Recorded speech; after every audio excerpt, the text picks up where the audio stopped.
Ang pasilip natin sa inyo, itong mga dumi na to, kinuha natin, no? Yan, ito. Yan. Dito yan banda, guys. Napuno tong pins niya, guys. So, ito, yan. So, napakalaking tendency na mainit talaga ang transmission, no? At saka yung makina. Yan ang cooler niya, eh. So, kung nag-ikot lang ang tubig, talagang malamig ang makina. So, hugasan natin, no? Kita niyo yan. Hindi na nga siya lalabas dito sa butas. Dito sa elbow niya. Dahil barado lahat. So natamaan natin na nasintro natin ang trouble ng makina, no? So 100% good performance ang takbo sa transmission na to.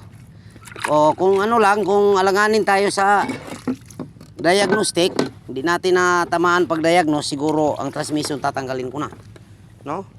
So, di natin tinanggal ang transmission, guys. At ito na, si at Orlando Vlogger.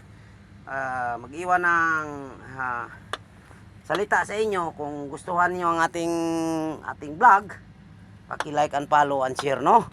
Paki-subscribe naman. Itong ating bulldozer na inayos. Hindi lang ito, mayroon pang isa dito sa kabila. Naghihintay din na matapos to. Yan, may isa pa. Mayroon pa doon. So, pag natapos natin to, lipat tayo sa kabila. Puro problema dito, guys, ay overheating, no? Ng makina dito sa Saudi Arabia. Kadalasan niya nasira dito.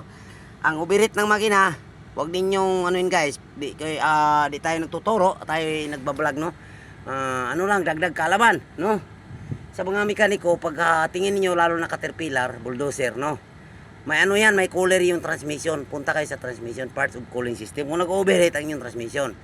Halimbawa, kung ang transmission line nag-overheat, puntahan nyo yung pinakita ko kanina, no? So, kung kasama ng makina, nasa gilid ng makina yon. Ganun din pero maliit, no? Maliit siya. Mamaya iba-vlog natin yun.